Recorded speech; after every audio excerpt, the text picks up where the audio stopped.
Hidrolisis. Hidrolisis berasal dari kata hidro yang berarti air dan lisis yang berarti peruraian.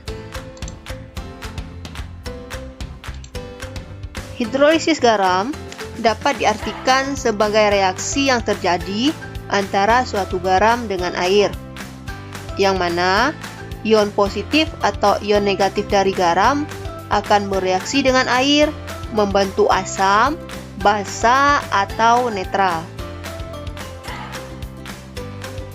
Jika kation dari garam berasal dari asam lemah, maka ketika kation tersebut bereaksi dengan air, akan diperoleh ion H3O+. Hal inilah yang menyebabkan larutan bersifat asam. Dan apabila anion dari garam berasal dari basa lemah, maka ketika anion tersebut bereaksi dengan air, akan diperoleh ion OH-. Hal inilah yang menyebabkan larutan bersifat basa.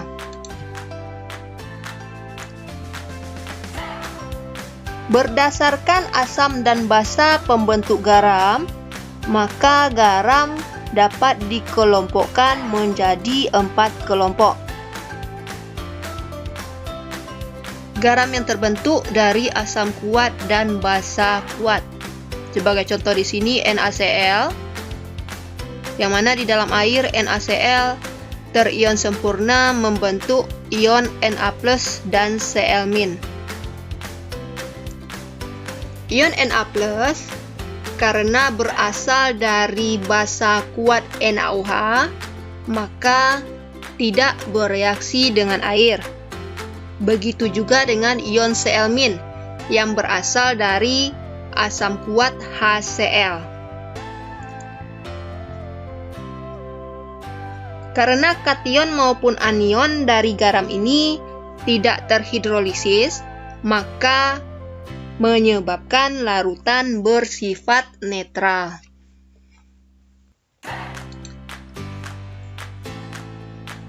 Garam yang terbentuk dari asam lemah dan basa kuat. Sebagai contoh, CH3COONa, yang mana di dalam air akan terion sempurna membentuk ion Na+ dan CH3COO-. Ion Na+ tidak bereaksi dengan air karena berasal dari basa kuat NaOH. Sedangkan ion CH3COO- bereaksi dengan air membentuk asam CH3COOH dan ion OH-. Larutan bersifat basa.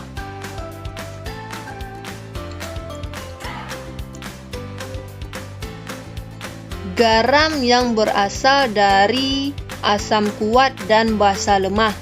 Sebagai contoh, garam NH4Cl, yang mana di dalam air akan terion sempurna menjadi ion NH4+ dan ion Cl-. Ion NH4+ akan bereaksi dengan air membentuk basa NH3 dan ion H3O+. Sedangkan ion Cl- tidak bereaksi atau tidak terhidrolisis oleh air.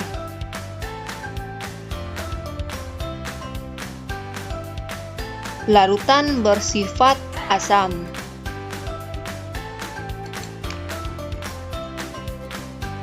Garam yang terbentuk dari asam lemah dan basa lemah.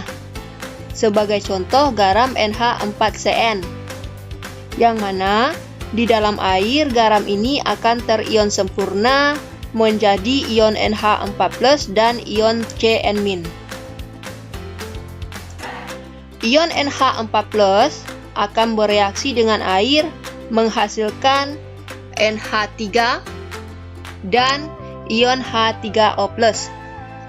Sedangkan ion Cn- akan bereaksi dengan H2O menghasilkan HCN dan ion OH-.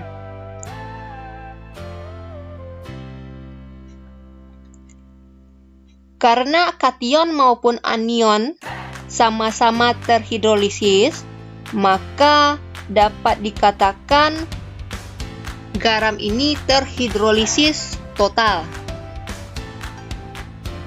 Untuk sifat larutan garamnya tergantung dari harga Ka dan Kb. Apabila harga Ka lebih kecil dibanding harga Kb, maka larutan bersifat basah. Apabila harga Ka lebih besar dari harga Kb, maka larutan bersifat asam. Dan apabila harga Ka sama dengan harga Kb, maka larutan bersifat netral.